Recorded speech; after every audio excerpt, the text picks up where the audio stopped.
Hello students, मैं आप लोगों को इस वीडियो में संस्कृत सब्जेक्ट के ए सेट के प्रश्नों को उत्तर बताने वाला हूं। तो चलो मिला लेना, आप लोगों का आंसर सही है या गलत पता चल जाएगा। ठीक है, तो चलो दिखाता हूं मैं आप लोगों को प्रश्न। देखो, पहला प्रश्न क्या है, उचित विकल्प चित्वा लिखित कह रहा है ना। तो स्वामीना आत्मानंदेन लिखितम, तो उन्होंने क्या लिखा था, गीता तत्व चिंतनम को लिखा था। तो जिन्होंने खा ऑप्शन लिया उनका आंसर सही है। ठीक है, इसके बाद ये जो है स्नेहम अख्याति, तो ये मुझे पता नहीं चल रहा है कि स्नेहम अख्याति ये कौन से पार्ट से लिया गया है। ठीक है, तो ये आप लोग ढूंढ लेना, आगे देखते हैं। अगला है कविना कालिदासेन मेघदूत रचितुम, मतलब ये जो कविना है इसका क्या बताना है, विभक्ति। तो ये तृतीय विभक्ति है, तृतीय प्रथम, तो तृतीय जो दिया है ये इसका सही उत्तर है। ठीक है, तृतीय विभक्ति।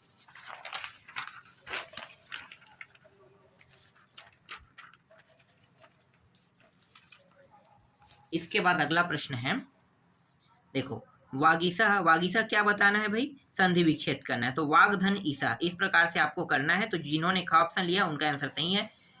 पांचवा प्रश्न देखो, यहाँ पे दिया है पितरम दिया है और यहाँ पे अनुगच्छति दिया हुआ है। यहाँ पे पितरम पे अंडरलाइन कर दिया, जबकि अंडरलाइन अनुगच्छति में करना था ना, यहाँ पे गलती किया है इन्होंने। तो देखो अनु अनु अनु अनु क्या है, उपसर्ग है। आगे में जुड़ने वाले को उपसर्ग, पीछे वाले को क्या कहते हैं, प्रत्यय कहते हैं। तो अनु जो है वो क्या है, उपसर्ग। तो यहाँ पे ख ऑप्शन लेना है।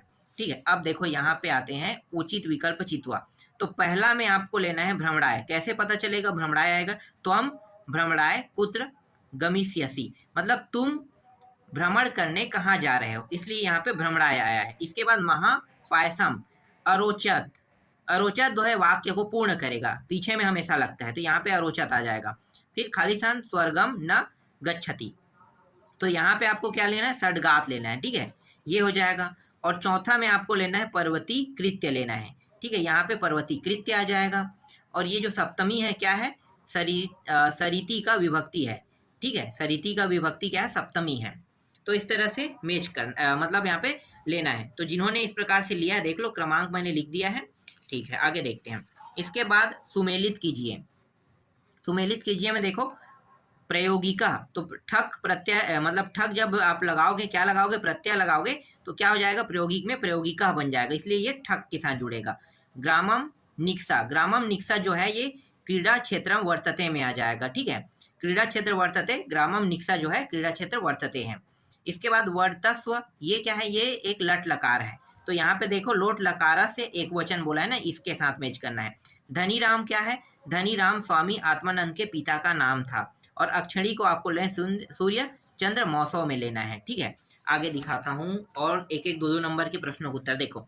116 और 139 को कैसे लिखा जाता है, सोड साधिकम सतम लिखा जाता है। 100 जो 39 है इसको 9 त्रिशद धिकम सतम लिखा जाता है। ठीक है, इस प्रकार से लिखे हो तो आपका आंसर सही रहेगा। ठीक, इसके बाद यहाँ पे क्या पूछा है, संधि विच्छेद तृतीयोतयो नाम, मतलब ये जो अंडरलाइन किया है ये कौन सा संधि बताना है। ठीक है, तो यहाँ पे सौर भाड़ा नाम लिखा है ना, तो इसको इस प्रकार से लिखते हैं। लेकिन संधि का नाम पूछा है तो ये क्या हो जाएगा, अनुस्वार संधि। ठीक है, मनोहरा, इसका संधि नहीं किया जा सकता, याद रखना। सौर नाम का संधि नहीं होता है, लेकिन मनोहरा का होता है, क्योंकि ये विसर्ग संधि। तो मना धन हरा होता है ना, ये मनोहरा का क्या है, विसर्ग संधि होता है, ये विसर्ग संधि लेना है। ठीक है, और अगर संधि विच्छेद करना चाहो तो आप इस प्रकार से लिख सकते हो, मन धन हरा, इस तरह से। तो ये मनोहरा है, इस तरह से होता है। लेकिन यहाँ पे नहीं कहा है, यहाँ पे पूछा है नामनी जो किया है इसका नाम बताना है ना। ठीक है, इसके बाद देखो क्या है, यहाँ पे प्रत्यय जो योजते, मतलब यहाँ पे जो ये प्रत्यय जुड़ा है ना, कत्वा और यहाँ पे आ, तो इन दोनों को मिला के क्या बनाना है, शब्द बनाना है। तो ये हो जाएगा खादित्वा हो जाएगा।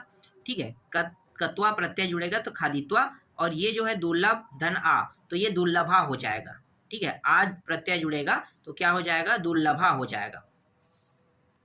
इसके बाद पांचवा प्रश्न देखो, यहाँ पे जो गुरुन है ना, नहीं गुरुन नहीं, पूरा देखो, पूरा वाक्य, इसको क्या बनाना, कर्म वाच्य में बताना है ना। तो देखो इस तरह से शिष्या, यहाँ पे दोनों मात्रा है, और ये जो है गुरुवः नमयन्ते, इस तरह से आपको लिखना है, तब ये आपको नंबर देगा। इसी तरह से यहाँ पे कर्ती वाच्य में जब बनाएंगे तो मया का हो जाएगा अहम, त्वम का हो जाएगा त्वया, और यहाँ पे दृश्यसे का हो गया पश्यामी हो जाएगा। ठीक है, इसके बाद ये जो छठवां प्रश्न है, अवयव पद बताना है। तो अवयव पद कैसे निकालते हैं और किसको कहते हैं मुझे तो नहीं पता, ठीक है, बुक में भी इसके बारे में कोई आइडिया नहीं दिया है।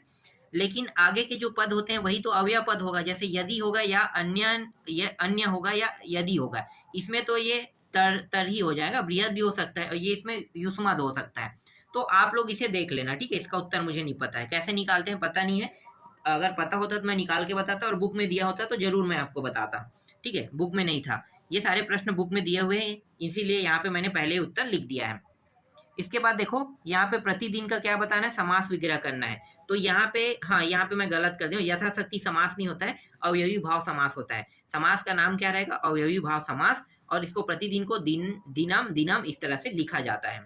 इसी तरह से दिगंबर को, ये जो है बहुब्रीहि समास है, दिक अम्बरम यस्यम यस्य सह लिखना है। और ज्ञानहीना, इसको क्या लिखना है, ज्ञानेन हीना लिखना है, तत्पुरुष समास है। फिर आठवां जो प्रश्न है उसको देख लेते हैं, कारक बताना है ना। तो यहाँ पे गलती जो हुआ है, देखो संशोधयात मतलब गलत जो शब्द है उसको सही करना है। तो ये तो सही है, भवान पुत्र सही है। यहाँ पे जो गच्छन्ति है इसे हम क्या लिखेंगे, गच्छति लिखेंगे, सिर्फ इसके जगह में चेंज करना है आपको। और ये चौरेण है ना, इसको चौरात लिखना है, ठीक है, मैंने अंडरलाइन कर दिया है। और विद्यालय को विद्यालयम लिखना है, तब आपका सही रहेगा। बाकी प्रश्न तो आपसे बन गया होगा, सरल सरल आया है, ठीक है। देख लो जो मैंने बताया था वो सब आया था ना, निबंध उबंध हर चीज आया था, ठीक है। तो वो दिखाने की जरूरत नहीं है, आप लोग बना लिए होंगे।